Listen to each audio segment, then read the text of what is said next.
Ji. Exercise 8.2 question number 1। Suppose we have a point P minus 3 comma 4 lies on the terminal side of theta, where theta is plotted in standard position. Find cos to theta and sin to theta, and determine the quadrant in which the terminal side of the angle to theta lies when it is plotted in the standard position.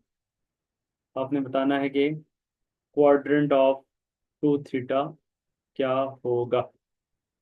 अब जो हमारे पास point given है, point में हमें पता है कि जो कोमा से पहले वाला होता है वो बेस होती है, और कोमा के बाद परपेंडिकुलर। बेस हमारे पास -3 है और परपेंडिकुलर हमारे पास 4 है। और हाइपोटेन्यूज अगर हम फाइंड करना चाहें अकॉर्डिंग टू पाइथागोरस थ्योरम, तो बेस और परपेंडिकुलर की वैल्यू पुट करके, ये मैंने बेस और परपेंडिकुलर की वैल्यू पुट कर ली, तो उस पे हमारे पास हाइपोटेन्यूज क्या आ गया, 5। और हाइपोटेन्यूज हमें पता है ऑलवेज पॉजिटिव। तो अब यहाँ पे आप साइन थीटा की वैल्यू फाइंड कर लें। साइन थीटा इक्वल होता है परपेंडिकुलर अपॉन हाइपोटेन्यूज। परपेंडिकुलर आ गया 4 और हाइपोटेन्यूज आ गया 5। और कॉस थीटा इक्वल होता है बेस अपॉन हाइपोटेन्यूज। तो बेस हमारे पास आ गया -3 और हाइपोटेन्यूज आ गया 5। तो ये आपने साइन थीटा और कॉस थीटा दोनों फाइंड कर लिए। अब आप साइन टू थीटा भी फाइंड करेंगे और कॉस टू थीटा भी फाइंड करेंगे। उसके लिए आपको इनका फार्मूला पता होना चाहिए। फार्मूला क्या है साइन टू थीटा का? As sine two theta is equal to 2 times sine theta into cos of theta. Values put कर लें। साइन थीटा की वैल्यू 4/5 और कॉस थीटा की वैल्यू -3/5। ये आ गया -24/25।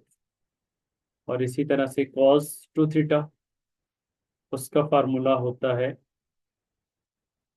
Cos square theta minus sine square theta. Cos theta की value -3/5 और sine theta 4/5। 9/25 minus 16/25। LCM आ गया 9 माइनस 16 विच इज -7/25। इनिशियली जो पॉइंट था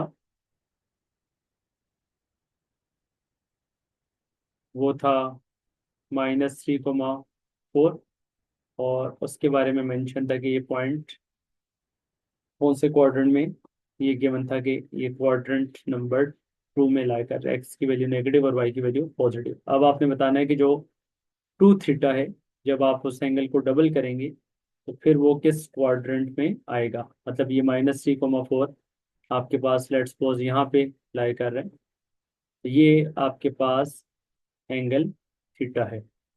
अब थीटा हमारे पास ये आ रहा था सेकंड क्वाड्रेंट में। अब इसके जब आप डबल करेंगे, तो डबल करने के बाद ये क्वाड्रेंट कौन सा बनेगा, उसमें अगर हम देखें कि जो साइन का आंसर आया हमारे पास और कॉस का आंसर आया, दोनों नेगेटिव आए।